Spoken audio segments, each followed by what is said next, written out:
Hola, hoy vamos a comenzar con la unidad de casco y tubos. Tal vez esta sea una de las unidades más largas de la materia, porque, bueno, básicamente este es uno de los equipos que más se emplea en la industria. Y, y bueno, vamos a ir viendo después en otras unidades que este equipo se puede emplear tanto para transferencia de calor sensible como para calor latente. Es decir, que en esta unidad vamos a empezar con los contenidos, es decir, una pequeña introducción de cómo es el equipo, elementos principales, vamos a conversar un poco sobre cómo es la fabricación, qué tipos de actividades de mantenimiento se realizan a estos equipos y cuáles son las pautas que se tienen en cuenta para el diseño. Siempre que hablemos de diseño nos vamos a referir al diseño del proceso, es decir, a la cantidad de baffles, la cantidad de tubos, las dimensiones, no al diseño mecánico que queda, digamos, como una segunda etapa para la disciplina de mecánica, ¿sí? Es decir, que dentro de la introducción vamos a estar conversando sobre las características de los intercambiadores, la norma tema y los tipos de cabezal de entrada, de retorno y los tipos de coraza.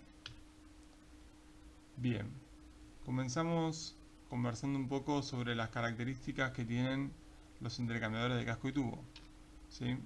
Como les decía recién, esta va a ser una de las unidades más largas justamente porque es el tipo de intercambiador más utilizado en la industria química y petroquímica, ¿sí? Otras industrias, por ejemplo la farmacéutica y la de alimentos, en los últimos años se fueron volcando más a intercambiadores de placa.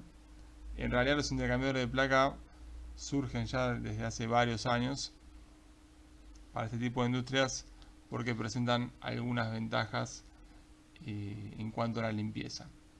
Pero los intercambiadores de casco y tubo son bastante sólidos y robustos para lo que es una industria pesada, por eso es que incluso hoy en día siguen siendo los más utilizados en estas industrias químicas y petroquímicas, como les decía recién. Bien, una de las ventajas que tienen los intercambiadores de casco y tubo es que pueden diseñarse para un amplio rango de condiciones de trabajo, es decir, superficie, presión y temperatura. Desde el punto de vista de la presión, tenemos presiones desde vacío hasta aproximadamente 200 bar. Desde el punto de vista de la superficie, tenemos desde 10 metros cuadrados hasta 1000 metros cuadrados. Sí, fíjense que acá hay una pequeña superposición con lo que eran equipos de doble tubo. Sí, que decíamos que por ahí podíamos tener equipos de hasta 20, 30 metros cuadrados. Puede haber equipos más grandes, pero no son los tradicionales. Sí, acá la superficie comienza en 10 metros cuadrados. En este caso, digamos que no vamos a encontrar muchos equipos de casco y tubo que sean de 10 metros cuadrados. Los equipos comerciales o tal vez en tamaños más razonables comienzan a partir de 80, 100 metros cuadrados. 1000 metros cuadrados también sería un equipo demasiado grande, pero constructivamente es posible. Bien, presiones como les comentaba recién, pueden ser presiones desde vacío, ¿sí? Casi vacío absoluto, hasta un poquito más de 200 bar. En realidad la norma lo limita en 3000 psi. Y desde el punto de vista de la temperatura, desde menos 100 grados hasta 650 grados. Es decir que si bien no tenemos el rango de temperaturas completo, desde temperaturas criogénicas hasta muy altas temperaturas, en este rango de temperaturas de menos 100 a 650 vamos a encontrar la gran mayoría de los procesos industriales.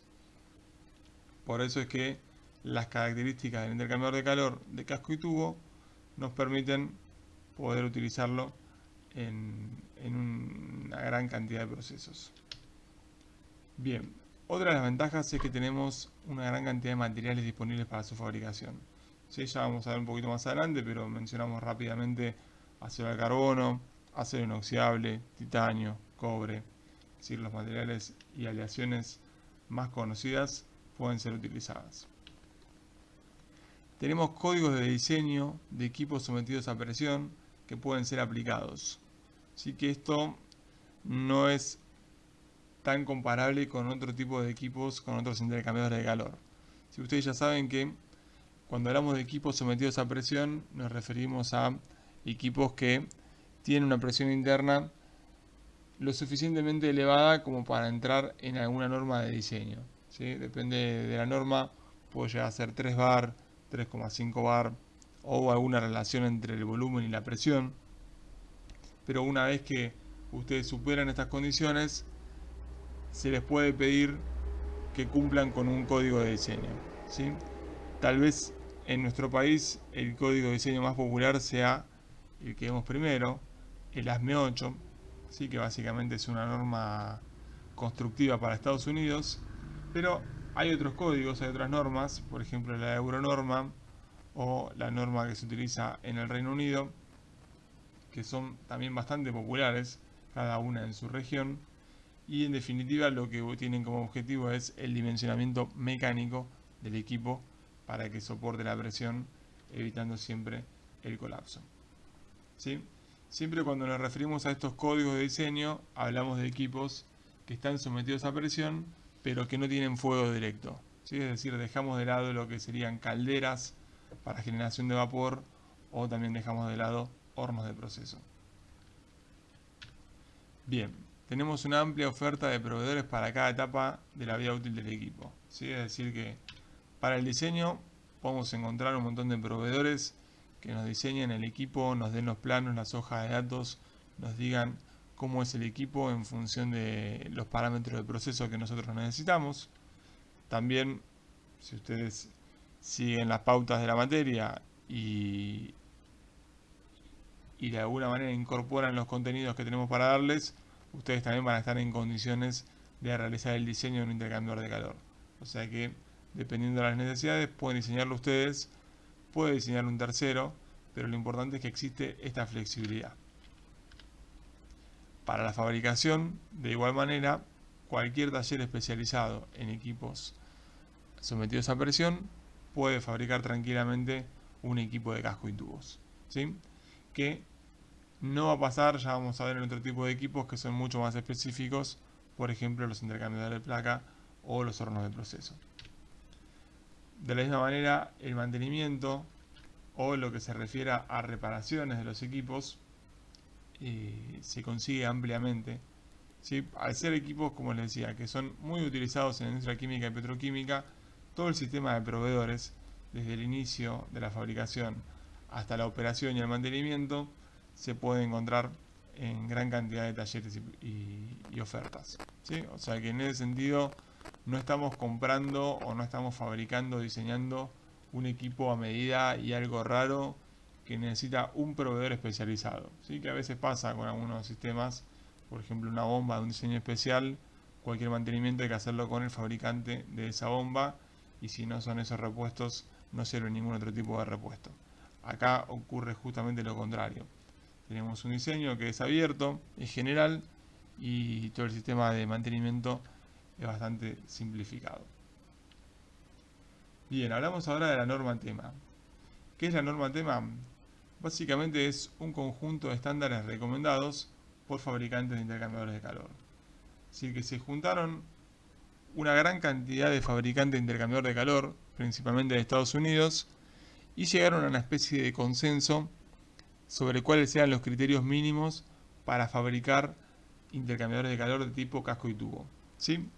La norma tema es una norma que aplica en Estados Unidos, igual que el código ASME, pero por lo completa que es esta norma y por las recomendaciones y características y alcance que tiene, se fue diseminando en diferentes países del mundo, ¿sí? Es decir, que si bien no va a ser una norma obligatoria en la mayoría de los casos, es un buen punto de referencia para intercambiadores de calor. Recuerden que el código ASME sección 8 es un código para equipos sometidos a presión. Es decir que un filtro, una torre de destilación, un absorbedor, cualquier equipo que albergue presión en el sistema va a ser considerado como un equipo sometido a presión. Y lo que busca el código ASME es dimensionar espesores, soldaduras, pruebas de presión, etc.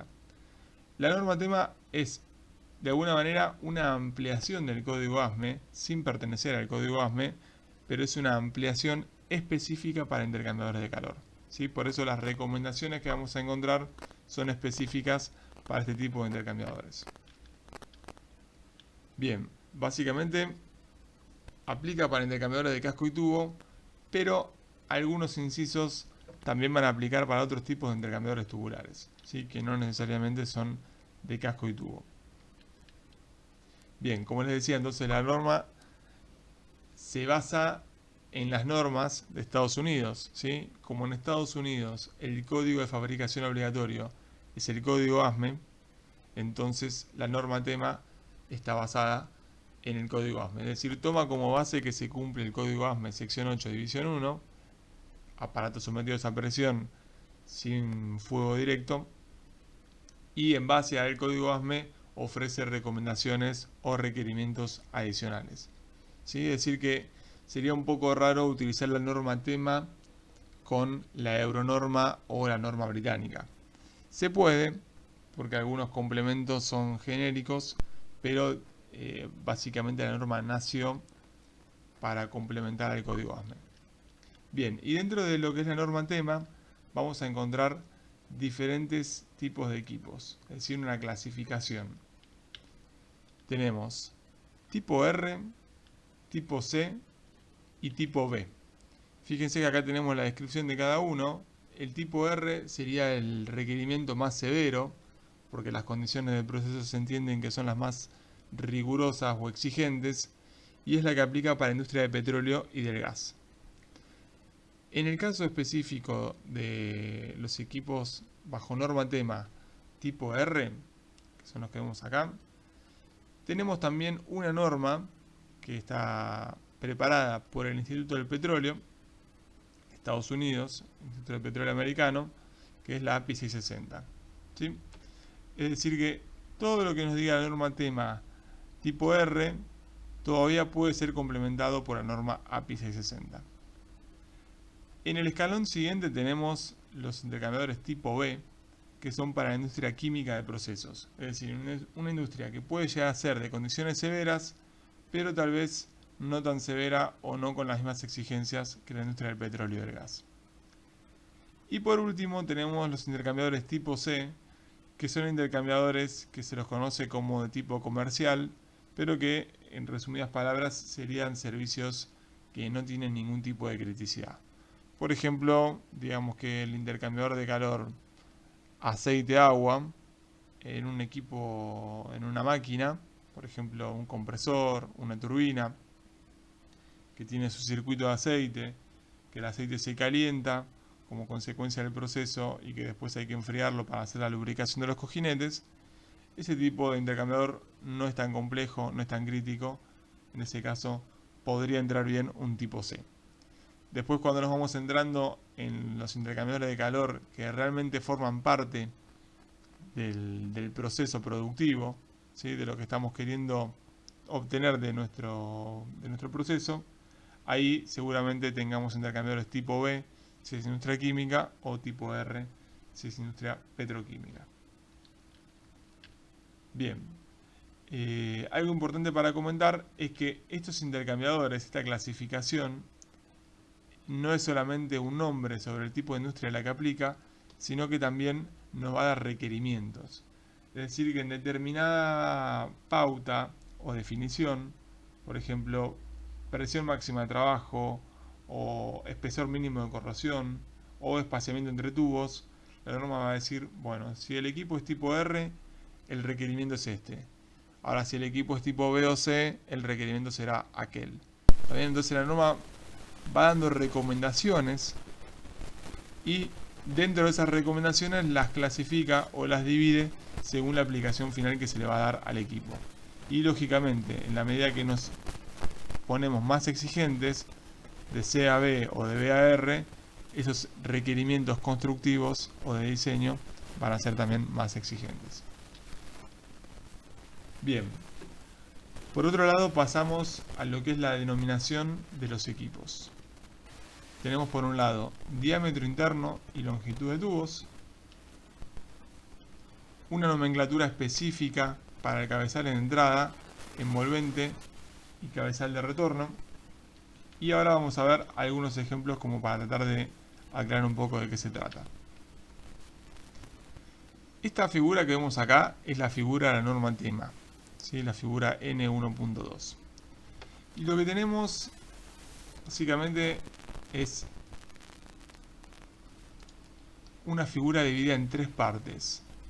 Fíjense que la primera parte es el cabezal de entrada, front end, la coraza y el cabezal de retorno. Esta parte que dice rear end se refiere al cabezal de retorno.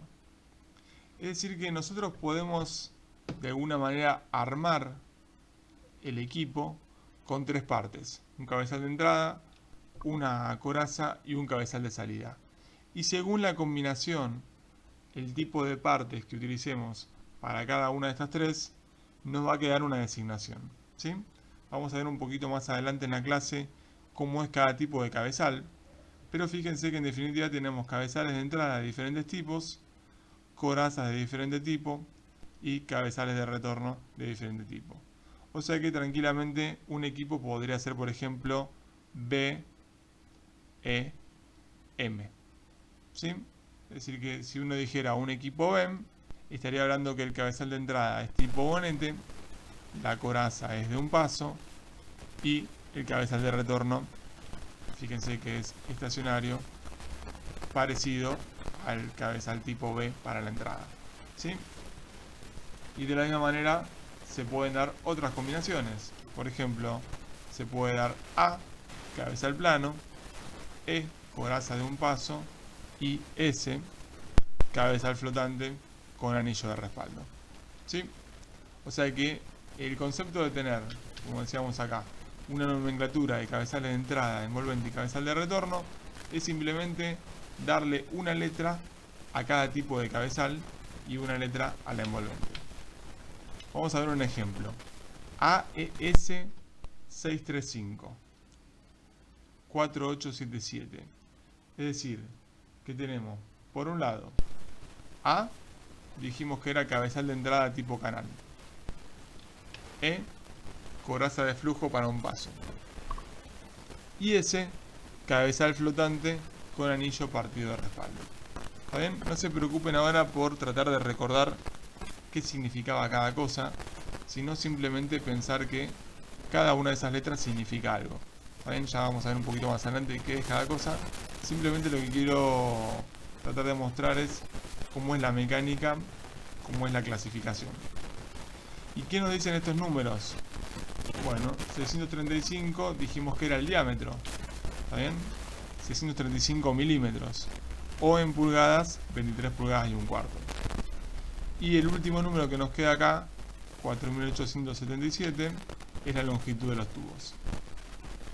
Es decir que nosotros tenemos acá un equipo que sabemos que tiene un cabezal de entrada tipo A, es decir que es un cabezal con tapa plana, una coraza de un paso, que es la que vemos acá, es decir desde esta brida hasta esta brida, y un cabezal de retorno que empezaría en esta brida y consideraría toda esta parte que vemos aquí. ¿Está bien? Entonces tenemos el diámetro del haz tubular, es decir, el diámetro prácticamente de la coraza, 635 milímetros, y la longitud de los tubos. Que la longitud de los tubos, fíjense que va desde lo que sería la parte 6 hasta la parte prácticamente 18. ¿Sí? Sería la longitud de los tubos. Entonces nosotros diciendo AES 635 4877 sabemos cómo es el equipo, cómo es el cabezal de entrada, cómo es la envolvente, cómo es el retorno y tenemos una idea aproximadamente del tamaño. Bien, hasta acá una breve introducción de cómo es que la norma tema tipifica o clasifica a los equipos, ¿sí? Vamos a ver un poquito cuáles son los elementos constructivos del equipo, ¿sí? Antes de pasar a lo siguiente. Estaría bueno también por ahí empezar a comentar cómo es que funciona este equipo, Igual lo vamos a ver una vez en el siguiente slide también, y en un pequeño video también vamos a mostrar. Pero empezar a entender desde ahora. ¿Se acuerdan cómo era el equipo doble tubo? En el cual teníamos un tubo por donde viajaba uno de los fluidos y un tubo externo por donde viajaba el segundo fluido. Es decir, un tubo dentro del otro. Habíamos visto que un equipo especial de doble tubo era un tubo más grande con pequeños tubos adentro, ¿sí? Tal vez 4, 8 o tal vez un poquito más de tubos dependiendo del diseño. Eran las aplicaciones especiales. En este caso estamos hablando, en vez de un tubo grande, de una coraza, que vendría a ser las veces del tubo externo, de un doble tubo, y en vez de tener un único tubo interno, vamos a tener un conjunto de tubos internos, que es lo que llamamos mazo de tubos, es decir, un conjunto de tubos por donde irá el otro fluido. Es decir, que vamos a tener dos fluidos, un fluido que le llamaremos fluido de tubos y otro fluido que le llamaremos el fluido que va por coraza. Entonces fíjense que uno de los fluidos ingresa por el cabezal de entrada, en este sentido, ingresa hasta acá, y acá comienza a distribuirse en los tubos. Lo primero que vemos acá es la placa de partición.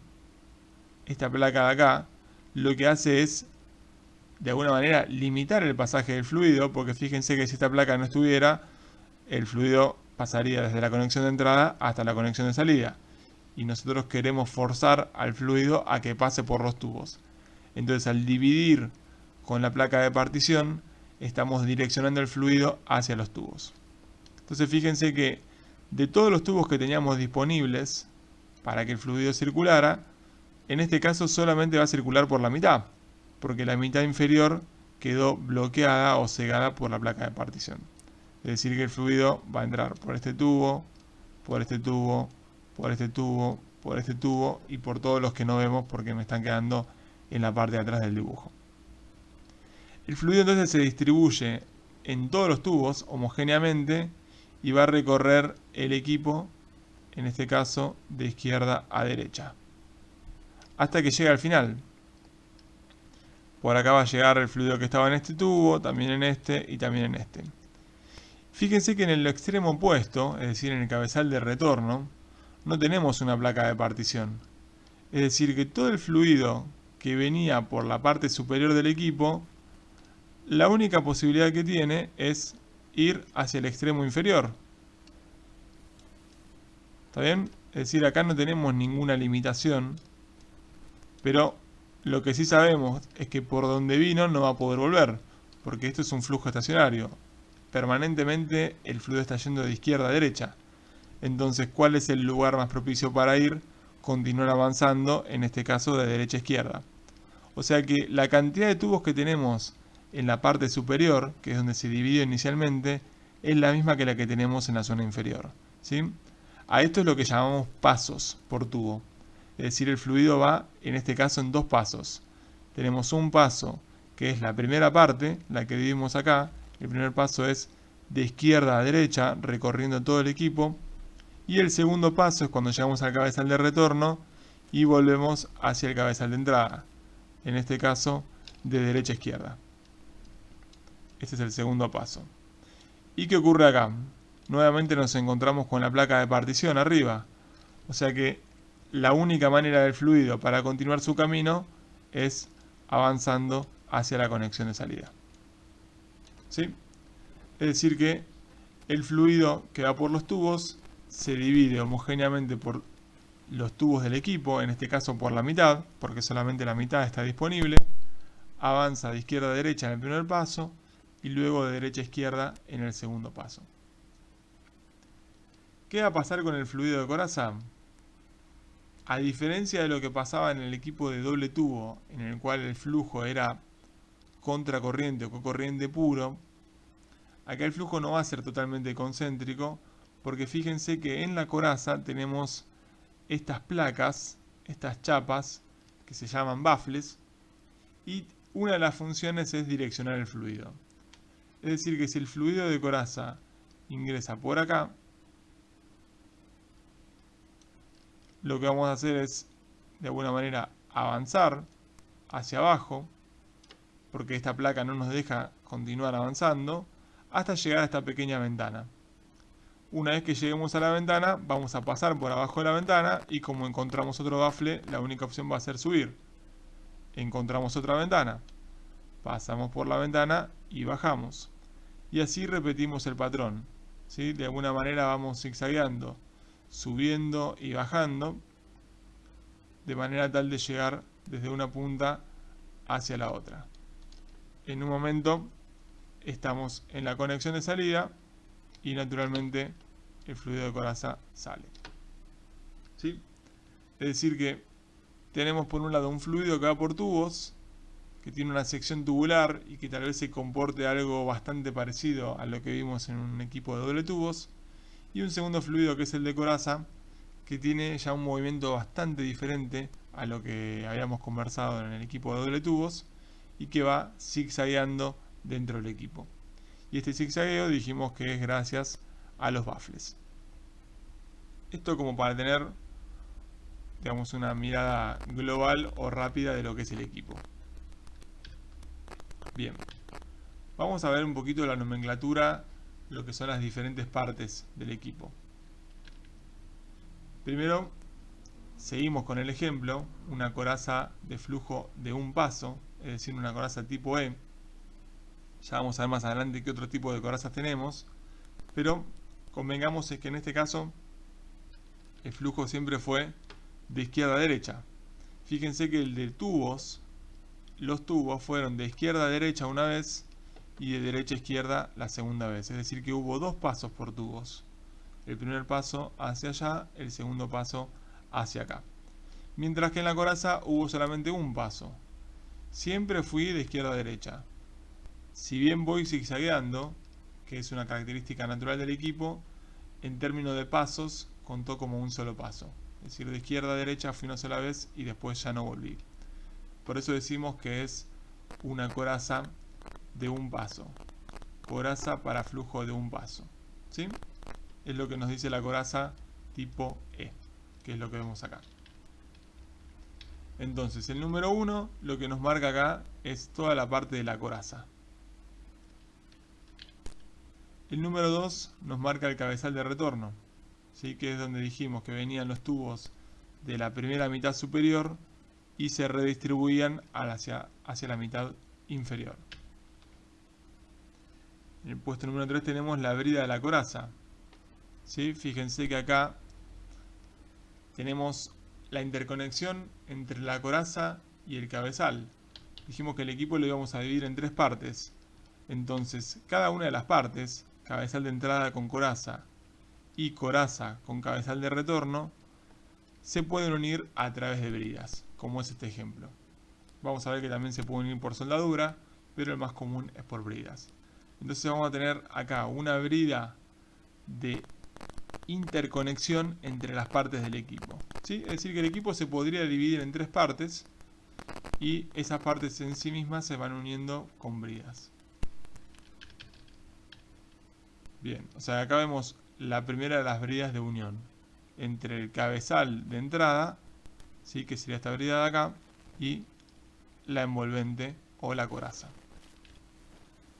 Bien, tenemos también la brida análoga, pero para el cabezal de retorno, ¿sí? La que vincula la envolvente con el cabezal de retorno.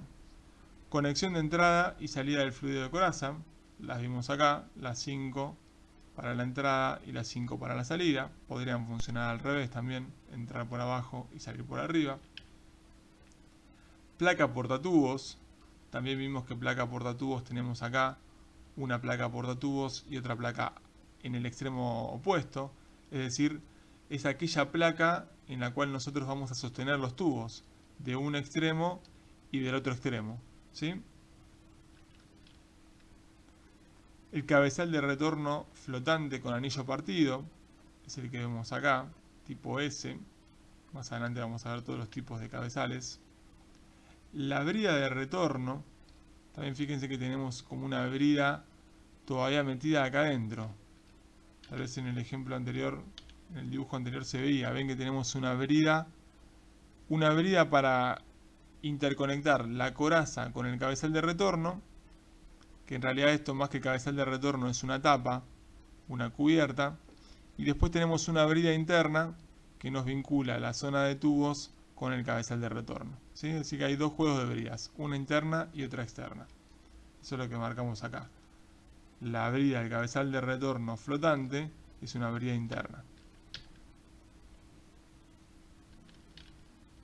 La placa de partición, que dijimos que básicamente lo que hacía era permitir que hubiera más de un paso por tubos.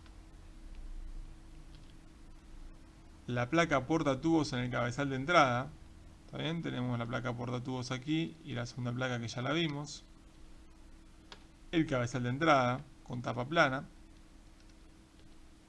La tapa del cabezal de entrada, es decir, la brida ciega, ¿sí? Que tenemos aquí. Conexión de entrada y salida del fluido de los tubos, también la vimos en el planito anterior. Entraba por arriba, pegaba toda la vuelta, bajaba y luego salía otra vez por la conexión de abajo. Después tenemos acá en el punto 14 varilla y tubos separadores de baffles. Vamos a ver más adelante que estos son elementos que nos ayudan a fijar el sistema para que esto quede de alguna manera rígido y no sufra tanto las vibraciones en el sistema, ¿sí? Lo que va a permitir que esto mantenga su forma, que sea un mazo de tubos monolítico y no algo que se va moviendo conforme pasa el fluido. Los baffles transversales, ¿sí? Fíjense el 15, cada una de estas chapas agujereadas por las cuales se enhebraban los tubos y los tubos van enhebrados en estas chapas, sirven por un lado para darle una fuerza, digamos, un soporte estructural y también para direccionar el fluido. Como dijimos, va de abajo hacia arriba, abajo hacia arriba, hacia abajo hacia arriba y así continúa. Placa de choque, vamos a ver más adelante que es una placa que se utiliza para proteger a los tubos. Una conexión para venteo. Tenemos conexiones de venteo y drenaje simplemente para cuando sale el equipo de servicio poder purgar todo el equipo y ventear los gases. Conexiones para instrumentos.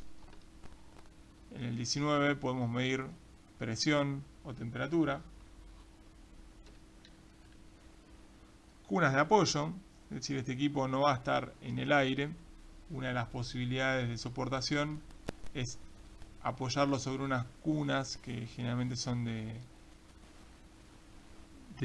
fundición, ¿sí? de hormigón, también pueden ser metálicas, pero este equipo va a ir apoyado en algún lugar y la parte del apoyo que se vincula con el intercambiador de calor es este apoyo metálico que vemos acá como 20. También se lo conoce como silletas de soporte. Y por último, las orejas o la oreja de saje, ¿sí? Que es este ganchito que vemos acá que tiene como objetivo poder izar al equipo y levantarlo, ya sea para maniobras de instalación o para mantenimiento o cualquier acción que necesite el movimiento del fluido. Ahora vamos a ver un pequeño video que no es exactamente lo mismo que vimos recién, pero va a ser un equipo parecido. Fíjense que cuando empezamos el video vemos que tenemos una placa plana. ¿Está bien? De las opciones que teníamos de los cabezales de entrada, si recuerdan la figura anterior, había uno que era el bonete, que era un cabezal semielíptico o esférico. En este caso es una tapa plana, o sea que es el cabezal tipo A. Pero la diferencia con el esquema anterior es que acá no tenemos una sola placa de partición, sino que en realidad tenemos dos placas de partición. O sea que esto no nos va a dar 2 pasos por tubo, sino que en realidad nos va a dar 4. Ya vamos a ver cómo se conforman estos 4 pasos. Pero fíjense que cuantas más placas de partición ponemos, más pasos por tubo vamos a conseguir. Otra cosa que podemos ver acá es la unión, lo que les decía. ¿Sí? Fíjense que hasta esta brida que marca el cursor contaría como la brida del cabezal. ¿Sí? Es decir, que de acá para la izquierda es todo el cabezal de entrada, la conexión de entrada y la brida ciega para cerrar, acá abajo la conexión de salida.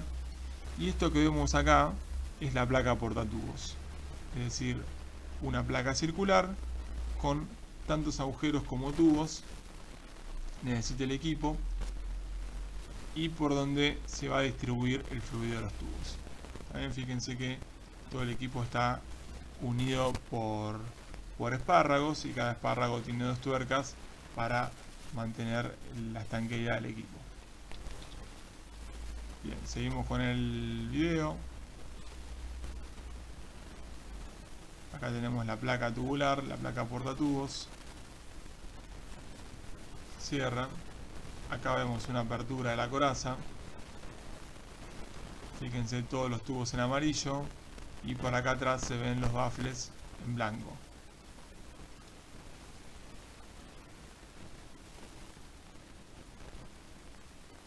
Esto sería específicamente el mazo tubular.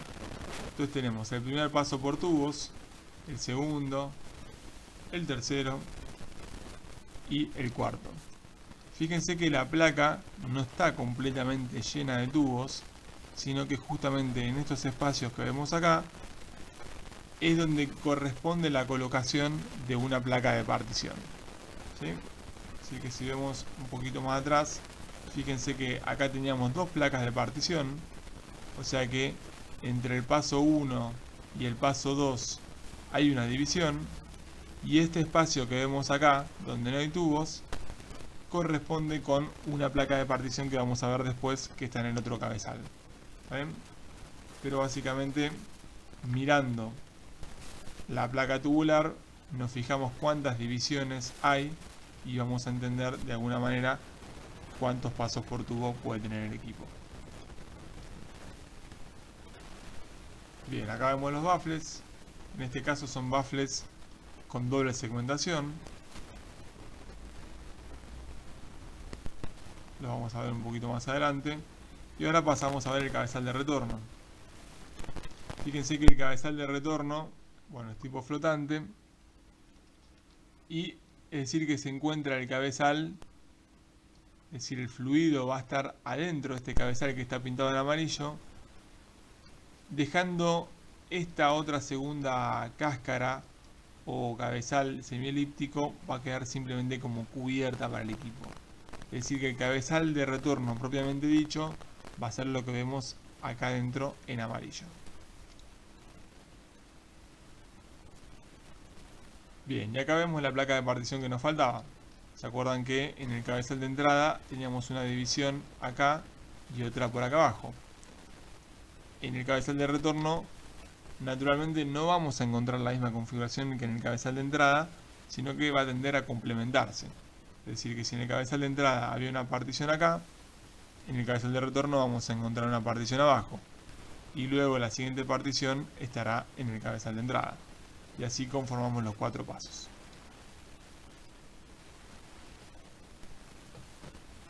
Vemos la placa de partición, el anillo partido, que vamos a ver más adelante qué función tiene.